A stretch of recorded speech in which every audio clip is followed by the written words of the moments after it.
Prostor bosansko-hercegovačkog juga izrazito je važan za jezik, književnost i kulturu te historiju i tradiciju Bošnjaka i Bosne i Hercegovine. Zato je ovom prostoru nužno prilaziti sa odgovarajućom sviješću, pažnjom i posvećenošću. Imajući ovo u vidu, a svjesni aktualnog stanja u našem širem društvenom kontekstu, Bosanska lingvistička akademija u Stocu, matični odbor Bošnjačke zajednice kulture Preporod u Sarajevu i odsjek za bosanski jezik i književnost Fakulteta humanističkih nauka Univerziteta Džemal Bjedić u Mostaru donose javni proglas. Neretvanska deklaracija o bosanskom jeziku. Okosnice naučnog rada u okviru lingvističke i književne bosnistike posebno su vezane za bosansko-hercegovačko južno podneblje. U skladu sa svojim nazivom, deklaracija govori o bosanskom jeziku u dolini Neretve i za cilj ima to da afirmira bosansko-hercegovački jug kroz bosanski jezik i obratno, bosanski jezik kroz bosansko-hercegovački jug. Počev od Humačke ploče iz 10. 11. stoljeća kao najstarijeg bosanskog pisanog spomenika na narodnom jeziku, a naročito s obzirom na raznovrsnost i brojnost starobosanskih natpisa na stečcima i drugih tragova naše pisane tradicije, bosansko-hercegovački jug izvorište je i središte srednjovjekovne bosanske pismenosti. Kao simboli i bosanska prepoznatljivost u svjetskim okvirima stoje bosansko-hercegovački stečci, što je posebno slučaj u vezi s našim najočuvanijim, najukrašenijim, najvećim i najvažnijim nekropolama stećaka koje su smještene upravo na bosansko-hercegovačkom jugu, kao što su nekropole Radimlja i Boljuni. Svjetski poznata bošnjačka balada Hasanaginica 1774. vezuje se također za južno bosansko-hercegovačko područje, kao i niz drugih važnih lirskih, lirsko-epskih i epskih ostvarenja naše usmene narodne književne tradicije. Osnovica bosanskog standardnog jezika, ali i drugih srednjojužnoslavenskih jezičkih standarda jeste bosanski istočno-hercegovački dijalekt i zato ga valja posebno njegovati i čuvati na svim jezičkim nivoima, a naročito njegov akcenatsko-prozodijski sistem kao jezičko blago i prepoznatljivost. Ime jezika u Hercegovini jeste bosanski jezik. Čak i u vrijeme Bečkog književnog dogovora 1850. ali i u kontinuitetu i prije i kasnije, na našem jugu u javnosti i društvu, ne samo među muslimanima, već i među pravoslavcima i katolicima, u upotrebi je bilo bosansko ime jezika, koji je bio službeni jezik u školama u Mostaru i okolini, kako u vrijeme Osmanske, tako i u vrijeme Austro-Ugarske uprave.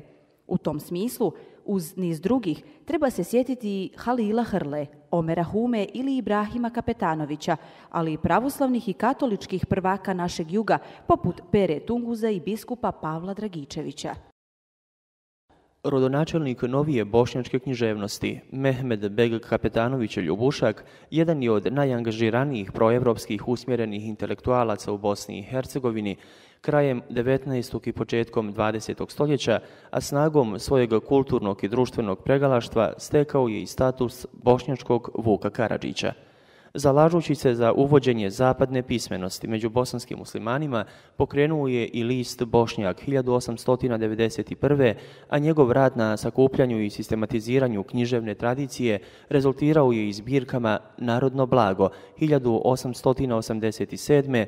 i Istočno blago 1896. 1897. prvim takvim ostvarenjima kod Bošnjaka.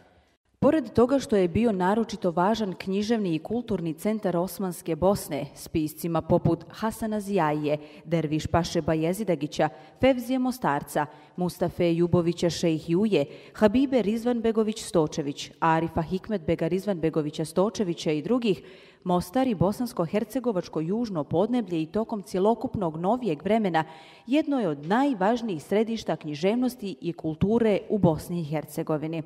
Za ovaj prostor vežu se imena ličnosti kakve su Safet Beg Bašagić, Osman Nuri Hadžić, Osman Đikić, Abdurezak Hivzi Bjelavac, Hamza Humo, Alija i Abdurrahman Nametak, Hamid i Mehmed Alija Makdizdar, Zulfikar Zuko Džumhur i brojni drugi, sve do Dževada Karahasana, koji je također pisac bosansko-hercegovačkog juga u širem smislu, te brojni naši savremenici, ali i Aleksa Šantić, Svetozar Ćorović, Don Franjo i Ivan Miličević, Antun Branko Šimić i ostali. Ljubušak Riza Beg Kapetanović autor je prve pjesničke zbirke jednog Bošnjaka na zapadnoj pismenosti 1893.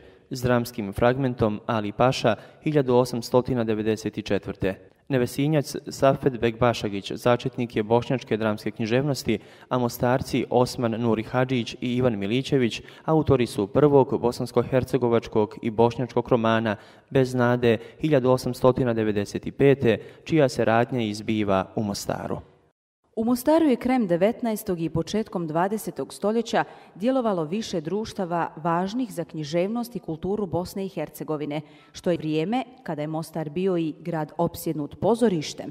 U Mostaru je osnovana i prva muslimanska nakladna knjižara i štamparija Muhameda Bekira Kalajđića 1910. koja je izdavala i znameniti bošnjački književni časopis Biser 1912. pod uredništvom Muse Ćazima Ćatića. Kao i Ćatić, koji je u Mostaru objavio svoju jedinu zbirku pjesama 1914. književno posebno značajne godine u Mostaru proveo je i Skender Kulenović, koji je tu napisao neke od svojih najuspjelijih soneta te začeo svoj roman Ponornica 1977. U Mostaru je osnovana i prva književna komuna Ihsana Ice Mutevelića 1970. Stočanin Mehmedalija Mak Dizdar autor je pjesničke zbirke Kameni spavač 1966. vjerovatno najznačajnije pjesničke knjige u bošnjačkoj i bosansko-hercegovačkoj književnosti, ali i autor svojevremeno presudno važne knjige Stari bosanski tekstovi 1969.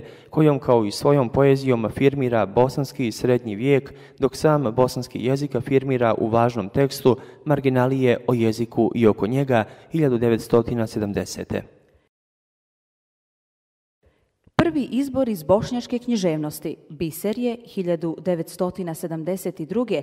djelo je Stočanina Alije Isakovića, istaknutog bošnjačkog i bosansko-hercegovačkog pisca i književnog istraživača, koji je i autor znamenitog teksta o bosanskom jeziku, varijante na popravnom ispitu iz 1970. kao i prvog savremenog riječnika bosanskog jezika, riječnik karakteristične leksike u bosanskom jeziku 1992. Bosansko-hercegovačko južno podneblje dalo je i istaknutog lingvistu i filologa, kakav je akademik profesor dr. Asim Peco, a čovjek našeg južnog podneblja jeste i dr. Muhamed Šator, koji će biti zapamćen između ostalog i po razrješenju misterija i afera u vezi s prvom gramatikom bosanskog jezika 1890. čime je doprinio rješavanju pitanja posebno o bosanskom jeziku u vremenu Austro-Ugarske uprave u Bosni i Hercegovini. Područje bosansko-hercegovačkog juga iznjedrilo je i znamenite istraživače bošnjačke i bosansko-hercegovačke književne i kulturne prošlosti, od Mehmed Bega Kapetanovića Ljubušaka kao začetnika književne i kulturne historiografije kod Bošnjaka preko doktora Safet Bega Bašagića, prvog u punom smislu riječi modernog bošnjačkog historičara književnosti i kulture i utemeljitelja bošnjačke orijentalne filologije i uopće prvog bošnjačkog doktora nauka, pa do profesora doktora Muhsina Rizvića, najznačajnijeg historičara bošnjačke i bosansko-hercegovačke književnosti ili istaknutog književnog tumača i estetičara, profesora doktora Kasima Prohića, te niz drugih. Uz proučavaoce šireg kulturnog nasljeđa, kakav je bio Hifsija Hasandedić, južni kraj dao je i istaknute sakupljače i proučavaoce usmene književnosti te folkloriste, kakvi su i Alija Nametak ili Hamid Dizdar, a posebno akademik profesor dr. Dženana Buturović. Južno podneblje ostvarilo je nemjerljiv značaj u konstituiranju, razvoju i očuvanju lingvističke i književne bosnistike, čemu je važan doprinos dalo i osnivanje studija maternjeg jezika i književnosti na nekadašnjoj Mostarskoj pedagoškoj akademiji 1950. a posebno osnivanje Fakulteta humanističkih nauka Univerziteta Džemal Bijedić u Mostaru 1999. zalaganjem profesora emeritusa doktora Elvise Ustamujić, kao i rad Muzeja Hercegovine i arhiva Hercegovine te drugih ustanova, odnosno rad brojnih drugih pojedinaca u oblasti lingvistike, nauke o književnosti i kulture.